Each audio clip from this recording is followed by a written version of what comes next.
Hi there, this is Mr. Cho, and today I'll be going through chapter 6 of the Sec 1 Science syllabus. Right, so I want you to turn your textbook to page number 108, get your highlighters ready, and let's begin. Okay, so this is chapter 6, Model of Cells, the Basic Units of Life. Alright, so why is the cell model important? How do we know the cell is a good representation of cells in organisms? These are questions that we'll answer along the way. Okay, so this chapter is broken down into 4 parts. 6.1, what are cells? 6.2, what is inside a typical cell? 6.3, forming a multicellular organism, and 6.4, division of labor. So at the end of this section 6.1, we should be able to answer this question. What are the basic building blocks of an organism, of all of organisms?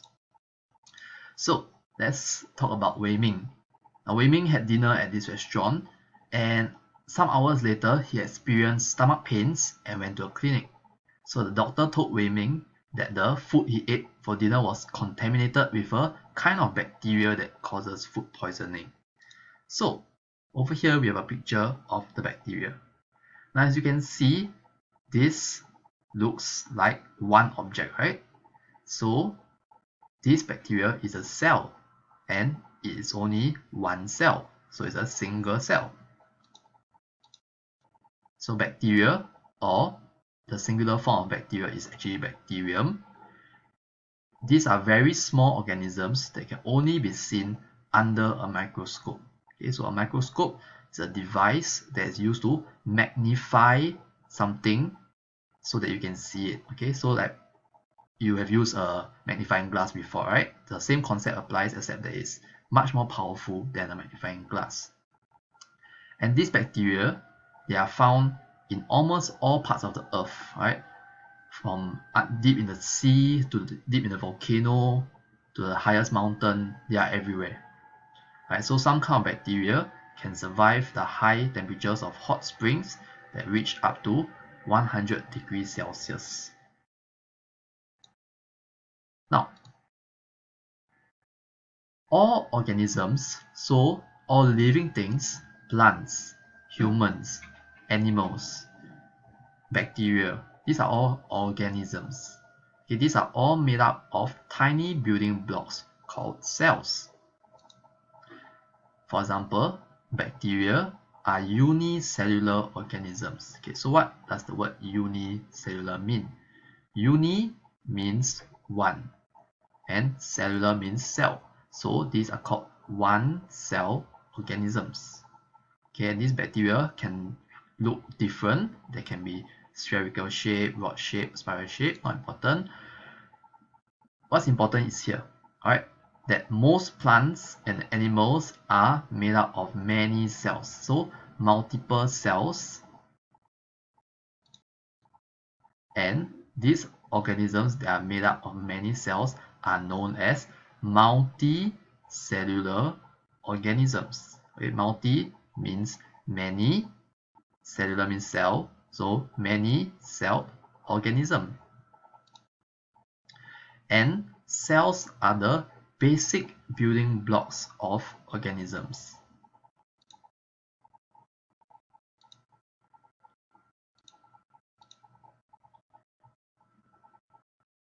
Scientists would use microscopes to study cells, as these cells are too small to be seen by the naked eye. So microscopes enlarge the size of the cell so that we can see them more clearly. For example, in the mouth, we have cheek cells. Alright, we have cells that line our cheek. If you, okay, don't touch your mouth, of course, but if you use your tongue to touch your mouth, you can feel the side of your cheek, and you can feel that it's quite soft. These are all the cells that are lining your cheek.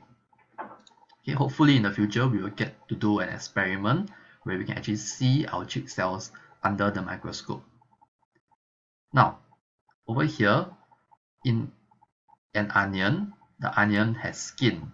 Okay, So the skin sometimes is called as the epidermis, and here we can see the epidermal cells of the onion. Now, cells exist in a variety of shapes and sizes according to their functions. Right, so for example, our muscle cells, right, they tend to be long, elongated, and so that they can fulfill their function of pulling and pushing things. How about our skin? Our skin consists of cells that are kind of flattened and a bit hardened so that it can fulfill the function of protecting our body. Okay, so different cells have different shapes.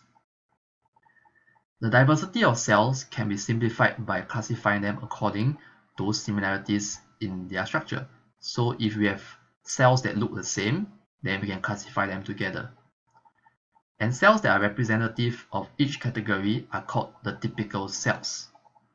Okay, so these typical cells can serve as a model to explain how the cells have their various structures and functions. Okay, and this helps us to explain and understand the processes occurring in the organism. So for example, in humans, we have nerve cells, right? These are the cells that allow us to feel things, right? So they have long extensions, and usually you will find them more concentrated in the parts of our body that need to feel. For example, our hands. The red blood cells are round and biconcave in shape. So these are the red blood cells that are produced.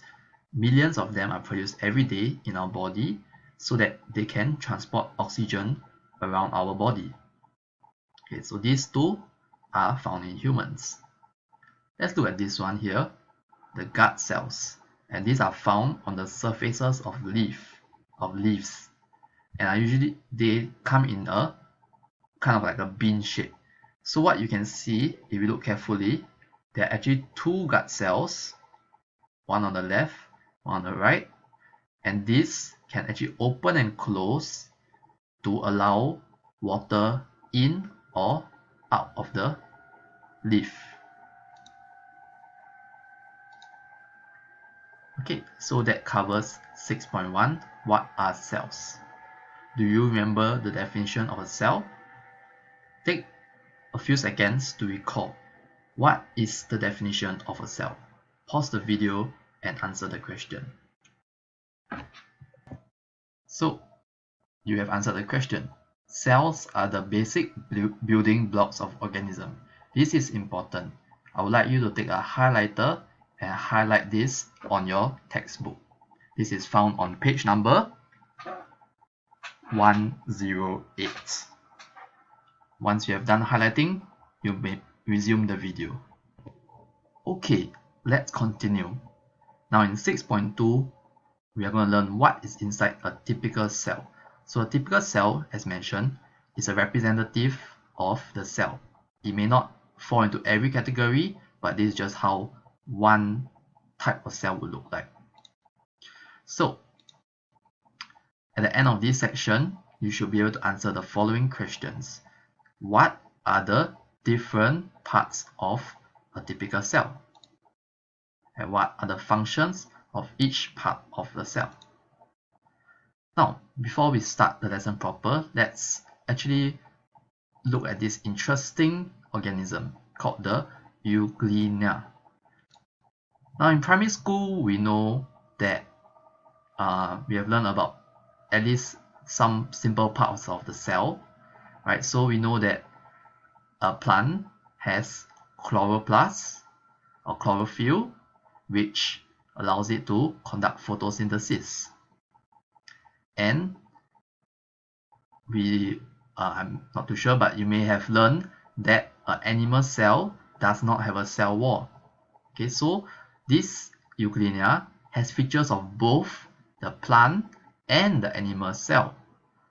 Okay, so why is it like a plant? It's because it has chloroplast, which allows it to photosynthesize. So all these green things you see here, these are all chloroplasts in this cell. it's a unicellular organism, so it's just made out of one cell, and it has many chloroplasts which allows it to photosynthesize.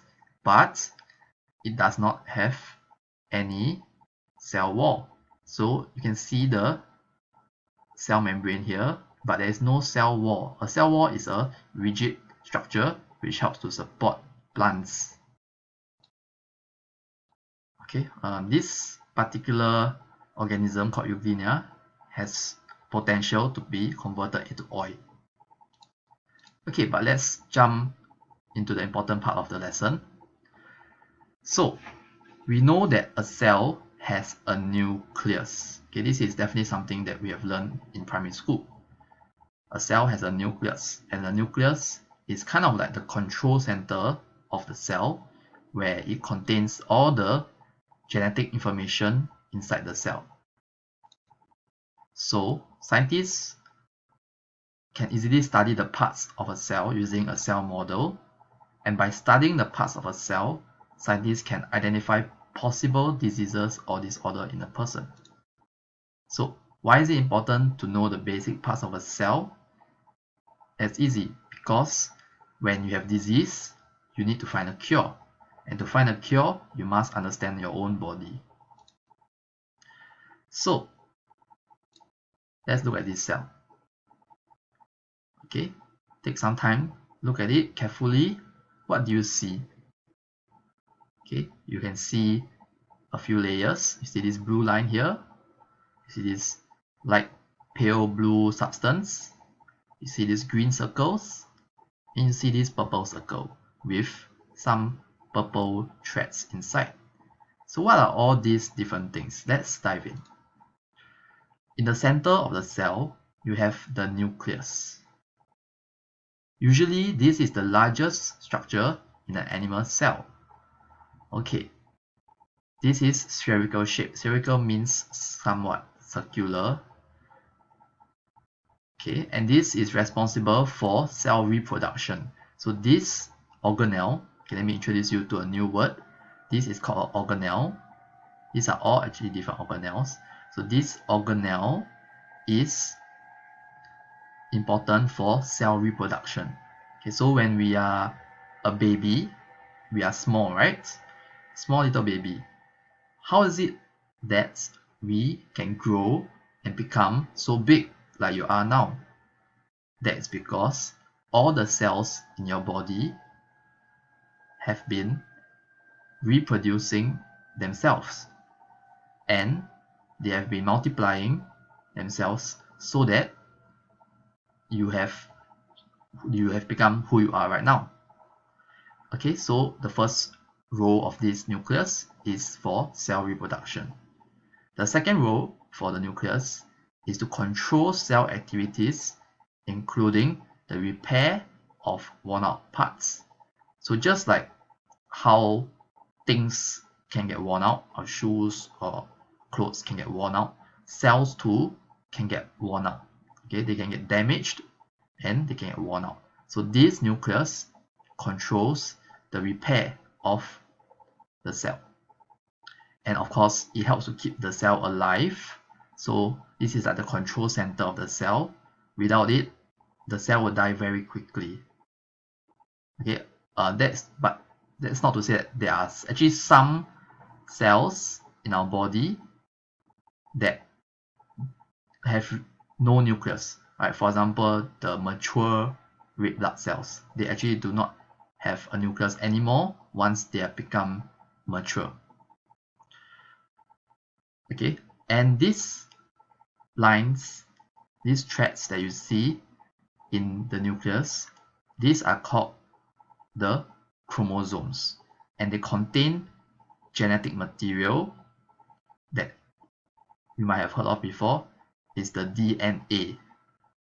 Okay, the DNA of our body. Okay, let's talk more about the chromosomes. So these are the long thread-like structures found in the nucleus, and they contain genes that carry genetic material that determine heredity, and they are passed down from parents to offspring. Alright, so let's digest a bit of this information here. Each of these lines represent one chromosome. Now in humans, we have 23 pairs of chromosome, which total up to a total of 46 chromosomes. Okay, so imagine that there are 46 chromosomes here. Now, each of these chromosomes carry certain genes that control our genetic information. Right? So for example, there can be a gene for our eye color, right? Whether our eye is brown or whether our eye is blue or green. Okay, I don't think there's much other colors besides blue, black, brown, green, unless red maybe, not too sure. Okay, so there's genes control all parts of our body. For example, there's a gene for your height, there is a gene for your hair color, there's genes for almost everything in your body, and these are passed down from the parents to the offspring. Okay, so that is why you would tend to look similar to your parents. Okay, the genes, you get 50% of it come from your dad, 50% of it comes from your mom. So you get a mixture of it. You get some traits similar to your dad and some traits similar to your mom. So this whole thing is the nucleus. Now, the next organelle I would like to talk about is the vacuole. The vacuole is a fluid-filled space within the cytoplasm, okay, and it's surrounded by a membrane.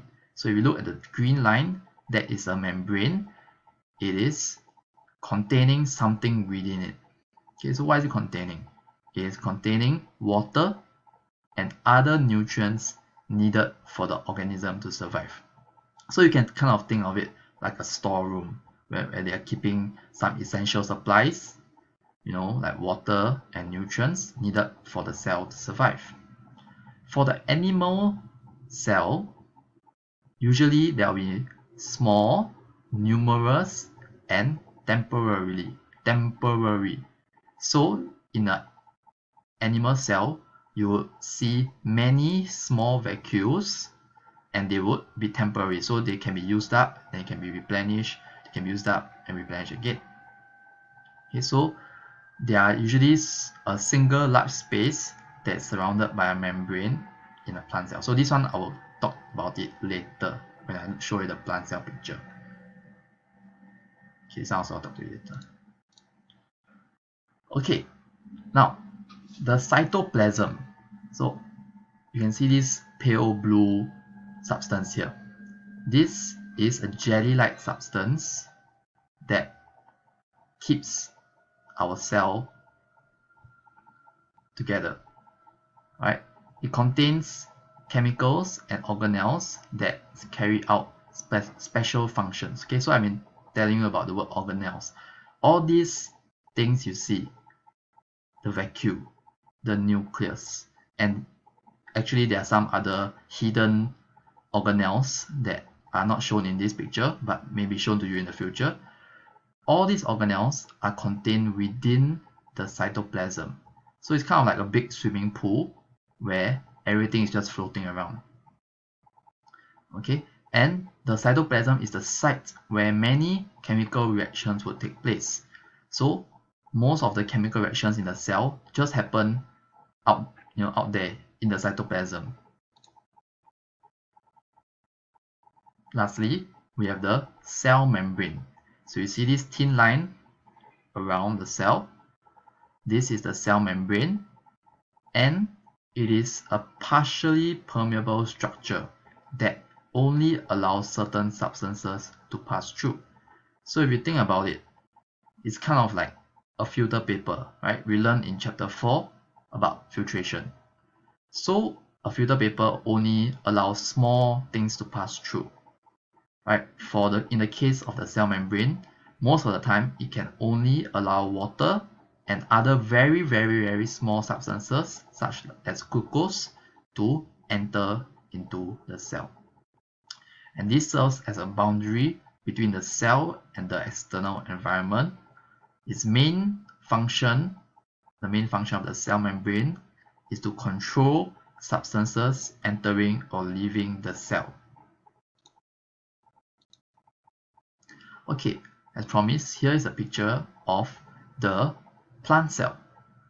You can see there are actually some similarities with the plant cell and the animal cell.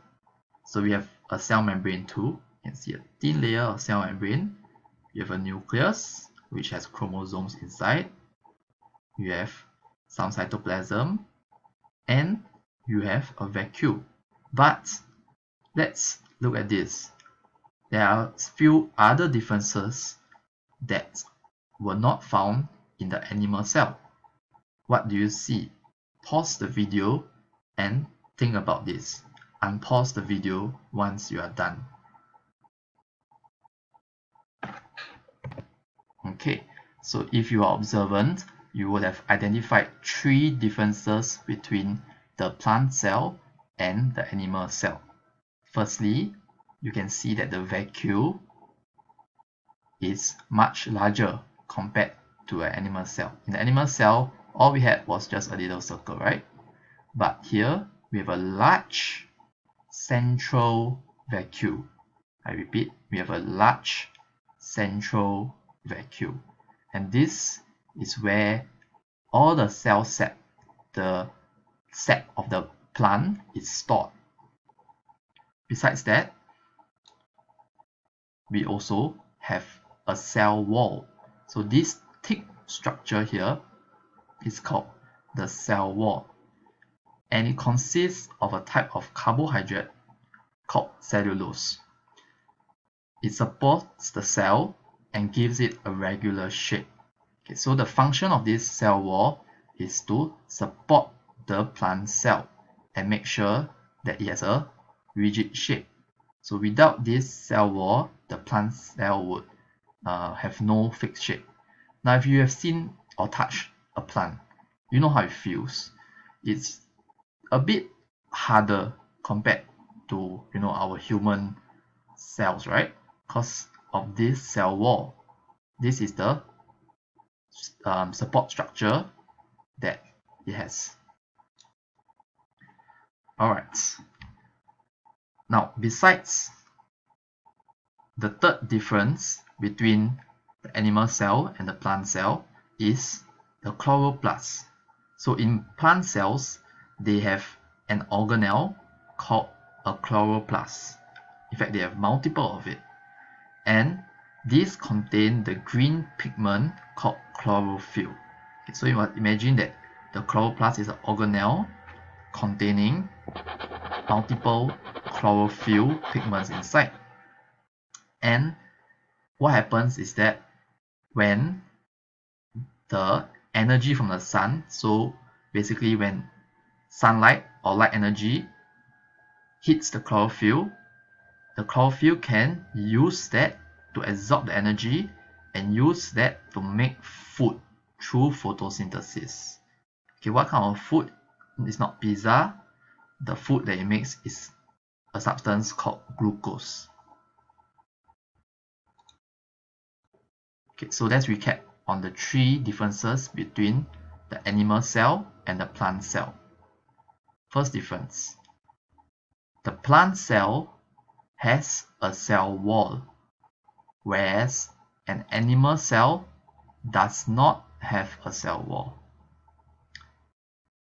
Second, vacuole.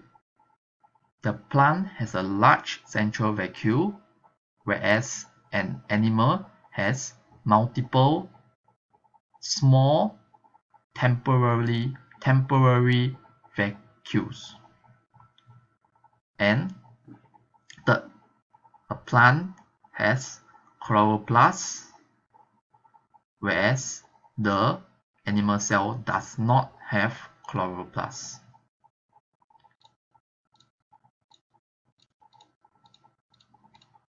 Okay, so I'm going to pause the video here.